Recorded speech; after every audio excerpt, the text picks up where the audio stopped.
Salut les curieuses, salut les curieux. Aujourd'hui, je vais répondre à une question qui m'a été posée par Lola. Merci Lola pour ta question. Tu m'écris: j'ai très envie d'écrire un spectacle, mais une fois devant mon ordinateur, rien ne paraît être assez pertinent pour être écrit. Tout semble déjà avoir été fait. Comment sortir de cette impasse? Alors je pense que ta question, Lola, va concerner beaucoup de gens dans des domaines différents. C'est pas forcément un spectacle dont il s'agit, ça peut être un livre, ça peut être une vidéo, ça peut être de la peinture, ça peut être toutes sortes d'activités, voire même monter sa boîte, monter son activité professionnelle. Il me semble que tu évoques là la pression d'avoir des mentors au-dessus de toi. Je vois en tout cas tous les génies du passé surgir en lisant cette question. Je sens toute la pression que tu te mets et que je connais chez moi à l'idée de devoir tout dire. Cet exercice que je suis en train de faire en répondant à ta question, il est frustrant à plus d'un titre. Quand j'aurai fini de tourner cette réponse, j'aurai sans doute 3, 4, 5, 6 manières différentes de te répondre qui viendront ensuite.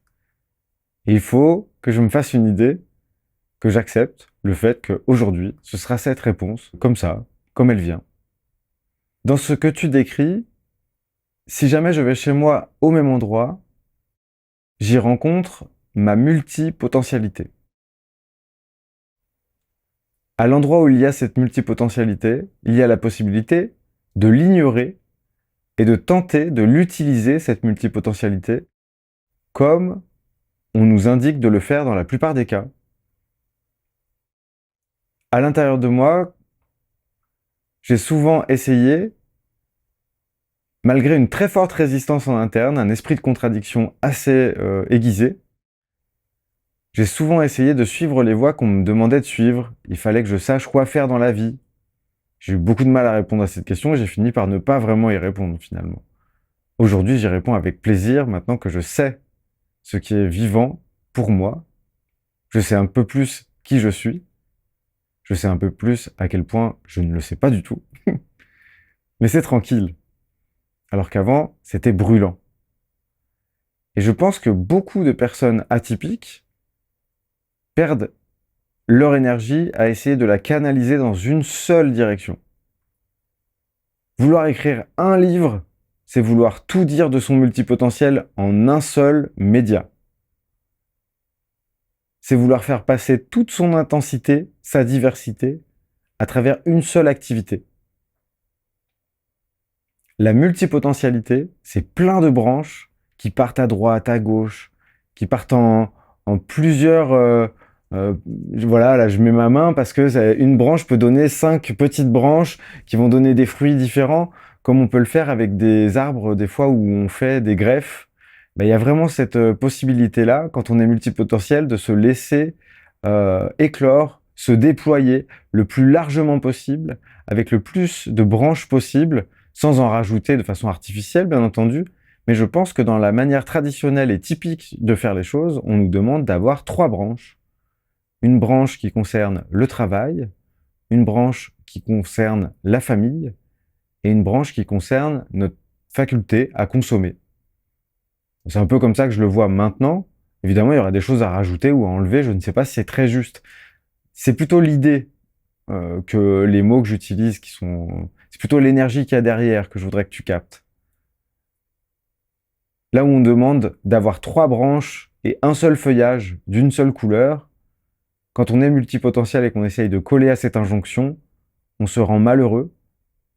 Et vouloir tout faire passer dans une seule branche, c'est pas du tout la même chose que d'en laisser pousser une dizaine et de voir si cette branche elle pousse beaucoup ou si elle donne d'autres petites branches, si elle va donner qu'un seul fruit, mais il sera hyper intéressant au niveau de l'arbre en entier, ce fruit, cette petite branche, aussi petite soit-elle. Elle va nourrir l'ensemble, elle va être un élément important de l'ensemble de cet arbre avec de multiples branches qui vont un peu dans toutes les directions. Donc je t'invite à ne pas te concentrer uniquement sur l'écriture de ton spectacle. Je t'invite à faire de la place à l'endroit où peut-être dans ton spectacle déjà tu as prévu de mettre de la musique, de mettre de la vidéo peut-être, de mettre de l'expression corporelle, du théâtre, des personnages, de l'écriture. Il y a plein de choses à l'intérieur d'un spectacle qui sont déjà de la multipotentialité. Eh bien, je t'invite à essayer peut-être d'explorer ces différentes branches que tu voudrais mettre dans la même, de façon déjà séparée. Essaye d'écrire d'un côté, pourquoi pas de composer de la musique de l'autre, mais pas forcément en visant le même objectif d'un coup. Peut-être que le spectacle il viendra au moment où tu auras fait sortir suffisamment de branches séparément pour pouvoir ensuite les rejoindre dans un projet commun, une fois que tu seras tranquille, parce que tu auras sorti tes branches. Je ne sais pas si ce que j'évoque est assez clair et parlant pour toi, mais je l'espère en tout cas, parce qu'à l'endroit où je me suis permis, moi, ma multipotentialité, j'ai trouvé un calme qui a contrasté très fort avec la pression que je me mettais dans chacune des idées que j'avais, puisque dans chacune des idées que j'avais, j'essayais de mettre tout le sens de ma vie. Je n'ai pas cessé de le faire aujourd'hui, mais cet effort, j'accepte qu'il soit multiple, divers, et que tout ne se fasse pas dans le même temps. J'ai l'impression que pour les génies que j'ai cités plus tôt, on contemple un destin entier. On contemple des années. On contemple aussi les choses qui sont sorties de cette carrière, en fait, de plusieurs années. Donc, y a plein de choses qu'on ignore, sans doute, de Mozart, qu'il n'a pas sorti parce qu'il trouvait ça nul. Il y a plein de choses qu'on ne connaît pas de la vie des génies. On ne connaît que la légende, le mythe. Et c'est là où c'est essentiel ce qu'on touche. C'est que ce sont des personnes dont l'œuvre est cohérente et incarnée. On se rappelle de ces gens comme des génies parce qu'ils ont mis tout ce qu'ils étaient dans chacune des choses qu'ils ont faites, mais ils se sont permis différentes périodes, différents domaines. Quand on regarde Léonard de Vinci, il ne s'est pas cantonné à un seul domaine. On ne sait même plus les compter, les domaines dans lesquels il s'est exprimé. Et parfois, j'imagine que, par exemple, pour quelqu'un comme Molière, on connaît le côté théâtral, mais peut-être qu'on ignore qu'il se permettait un maximum de choses à l'extérieur du théâtre. Peut-être qu'il n'était pas simplement dans le théâtre, il était peut-être dans autre chose en même temps. Je pense qu'une fois toutes les branches déployées, ou une bonne partie, on se fait suffisamment confiance alors pour se réunir et partir sur des projets qui sont beaucoup plus ambitieux, beaucoup plus profondément ancrés en nous, mais on ne peut pas les trouver du premier coup. On a besoin que chaque branche soit un minimum développée pour pouvoir ensuite faire passer toute notre force. Parce que quand on enverra notre force dans le tronc qui nous constitue, eh bien, ça va aller dans chaque branche directement, parce qu'elles sont déjà en place, un minimum. Alors que si on cherche à faire que le tronc continue de grimper, à cet endroit-là, on est en train d'essayer de correspondre à ce qu'on nous demande de faire au niveau sociétal, avoir un seul travail toute notre vie, pouvoir répondre à la question qu'est-ce que tu fais dans la vie par ce travail, et trouver ainsi notre identité sociale qui se substitue en fait à notre richesse intérieure, à notre multiplicité et à nos élans profonds et singuliers.